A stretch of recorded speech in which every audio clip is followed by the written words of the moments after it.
Salut tout le monde, j'espère que vous allez bien. On se retrouve aujourd'hui pour une nouvelle vidéo où on va mettre en lumière une voiture exceptionnelle. Cette voiture a même été d'une importance cruciale pour BMW car elle a lancé un nouveau style grâce à son concept original. Cette voiture, c'est la BMW M6.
Hé, tu m'avais promis une voiture de sport. Qu'est-ce qui s'est passé? Ne t'inquiète pas, cette voiture est une vraie voiture de sport. On ne le remarque pas du premier coup d'œil, mais cette voiture a été une révolution tant en termes de style que de sportivité pour BMW. Cette voiture, c'est la M6. C'est la variante sportive de la série 6 sortie en 2003 qui, grâce à son concept Z9, va dévoiler un tout nouveau style. Présenté en 1999, le concept Z9 est la première œuvre du nouveau directeur de style de BMW, Chris Bangle. Depuis les années 60, le style des BMW s'est fait dans une continuité peu originale qui a poussé la marque bavaroise à appeler le designer américain Chris Bangle pour bousculer les codes établis et ainsi créer la BMW du troisième millénaire. Bangle a alors carte blanche pour réinventer l'identité du style de BMW. L'idée est alors d'imaginer un concept qui retrouve l'esprit des voitures sportives des débuts de BMW, c'est-à-dire une grande GT. Ce tout nouveau concept devient alors le symbole de la nouvelle ère BMW et portera le nom de Z9. Au fait, c'est quoi une GT? Eh bien, une GT est une voiture de sport mais confortable. Elle est faite pour aller vite mais est pensée pour le quotidien et elle n'a pas vocation à aller sur les circuits. Elle est donc aussi sportive que confortable, comme une certaine BMW des années 50, la sublime 507, célèbre pour avoir été l'une des voitures d'Alain Delon, John Surtees ou encore Elvis Presley. Les designers ont donc récupéré l'esprit des anciennes GT, mais y ont intégré un style futuriste qui inaugure un nouveau design qui va inspirer le monde entier, le Flaming Surface. Une BMW qui inspire le monde entier? On en aurait entendu parler, non? C'est quoi cette histoire? Et oui, en fait, Chris Bangle va repenser sa façon de dessiner une voiture. Jusque dans les années 2000, une voiture se voulait visuellement dynamique par sa silhouette. La carrosserie n'avait donc pour but stylistique que de donner la forme globale du véhicule en définissant ainsi toute son allure.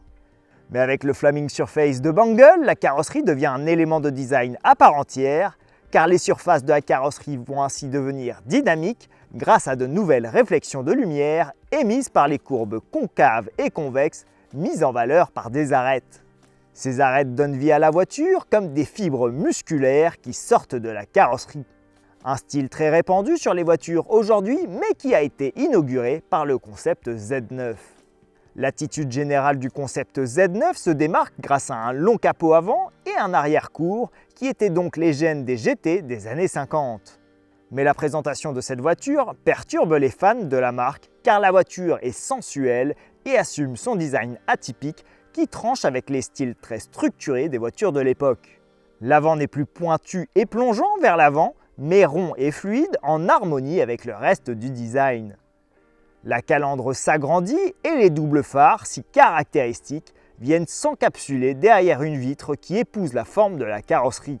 Ainsi, chaque élément a été pensé pour s'inscrire dans la sculpture globale de la voiture. La sculpture globale de la voiture? Qu'est-ce que tu entends par là? Alors, une voiture, c'est un objet qui est dessiné et pensé pour adopter une harmonie globale. Cette harmonie se fait par plusieurs sens, dont la vue et le toucher. Après avoir été dessinée, une voiture est sculptée dans une sorte d'argile afin de visualiser au mieux l'aspect global de la voiture.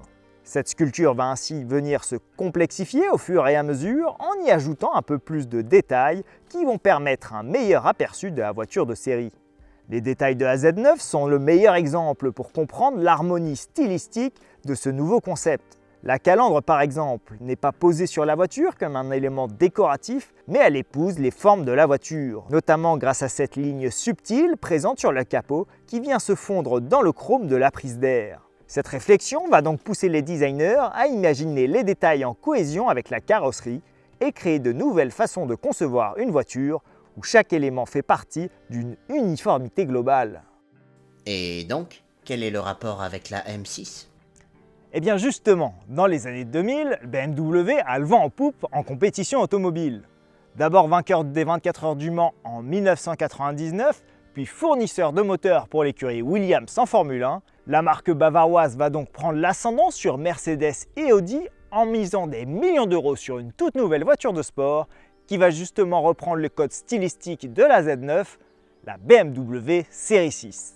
Dévoilée en 2003, la BMW Série 6 est le porte-étendard de BMW tant sur le plan stylistique que technologique. Son style majoritairement issu du concept Z9 va malgré tout évoluer et devenir plus moderne.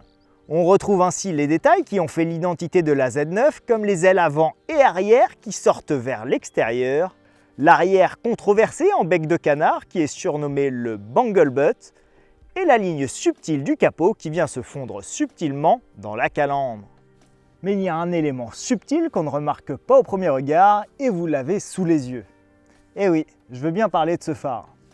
Sur cette première photo, on peut voir que le phare suit les courbes naturelles de la voiture. Mais sur la deuxième photo, qui est la voiture originale, on remarque que le phare est en retrait du pare-choc.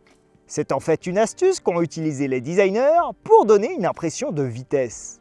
On a ainsi visuellement l'impression que la voiture est si puissante que le phare subit la vitesse et s'enfonce.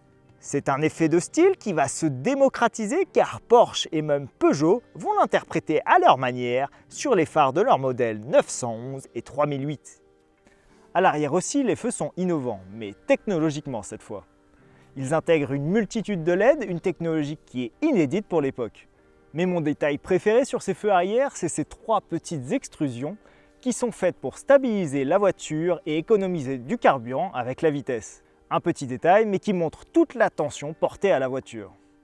Mais cette voiture est une M6, et vous allez voir qu'elle est bien différente de la série 6.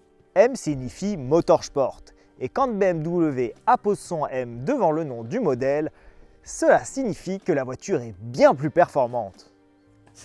Hormis ce petit badge M, je ne trouve pas que la voiture ait vraiment changé. Tu as raison. Esthétiquement, cette M6 est faite pour être discrète. Elle n'est pas très basse, elle possède un grand coffre et n'est pas aussi excentrique que des voitures plus exotiques. Mais les plus connaisseurs savent ce qu'il y a à l'intérieur. Venez, je vous montre tout de suite ce qui se cache sous le capot. Voilà la bête. Ça, c'est un V10. Et à la base, ça n'a rien à faire dans ce genre de voiture. Comme je vous l'avais expliqué tout à l'heure, BMW a été fabricant de moteurs en Formule 1 des années 2000 à 2005. Et devinez quoi, le V10 des Formule 1 s'est retrouvé à l'intérieur de cette M6. Un moteur V10? Qu'est-ce que c'est exactement? Alors, pour comprendre ce que signifie V10, il faut le décomposer. V étant la position du moteur qui prend la forme d'un V et 10 le nombre de cylindres. Dans un moteur, plus le cylindre est gros, plus il a de force. Mais un gros cylindre est lourd et ne peut pas se déplacer rapidement. C'est pour cela que l'on utilise plusieurs petits cylindres plus rapides qui ensemble ont la même force qu'un seul et gros cylindre. Mais bon, plus on augmente le nombre de cylindres, plus le moteur est complexe. C'est pour cette raison que BMW a récupéré le savoir-faire et la conception de son moteur de Formule 1 pour réaliser un tout nouveau moteur V10 pour le mettre sous le capot de cette M6. Cette M6 possède donc un moteur exceptionnel qui a reçu plus de 10 récompenses pour le moteur de l'année. Le bouclier avant a donc été redessiné en conséquence avec de larges prises d'air destinées à alimenter le moteur en air frais et refroidir les freins. BMW a également revu le poids à la baisse en utilisant un matériau composite léger pour les ailes avant et le coffre, et à l'arrière, le diffuseur favorise également l'évacuation d'air et met en valeur les 4 embouts d'échappement chromés qui laissent les vocalises du moteur s'échapper. Bon allez, fini de parler, on va faire un tour ? Évidemment qu'on va faire un tour. Allez, c'est parti.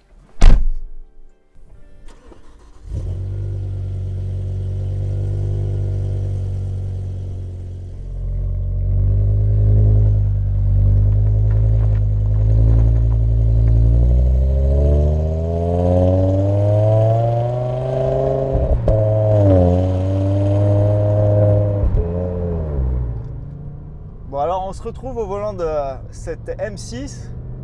On entend déjà le moteur qui vrombit et il y a l'échappement qui fait pas mal de bruit. L'intérieur est vachement luxueux. Il y a du cuir partout, il y a de la petite boiserie au milieu. Vraiment, on sent qu'on est dans une voiture, une GT. C'est une voiture qui est faite pour dévaler les kilomètres, faire beaucoup de routes et être super confortable. Et donc, on a un volant qui est gainé de cuir, avec des palettes au volant, comme sur les Formule 1, qui permettent de monter et baisser les rapports grâce à la boîte automatique. Mais le plus important sur cette voiture, c'est le petit bouton M là, qui se situe à droite. Celui-là, il transforme la voiture complètement. En fait, la voiture va gagner 100 chevaux de plus pour atteindre 507 chevaux, va rigidifier les suspensions et va être plus permissive à l'accélération pour faire des petites dérives. Bon, on va passer aux choses sérieuses. J'appuie sur le bouton. On descend les rapports. Ouh là là, on sent que la voiture elle pousse. On a quand même un V10, hein, c'est un moteur de Formule 1 qui monte à 8200 tours au minute.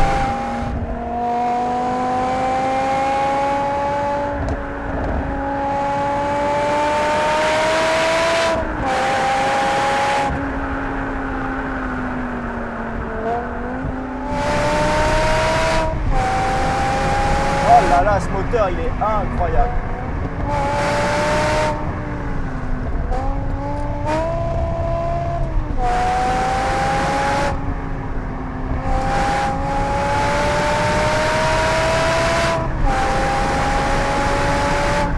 Bon, cette voiture c'est un démon, hein. Elle est folle. Oh là là là là là. Elle a beau avoir 15 ans, le moteur il souffle vraiment comme les Formule 1.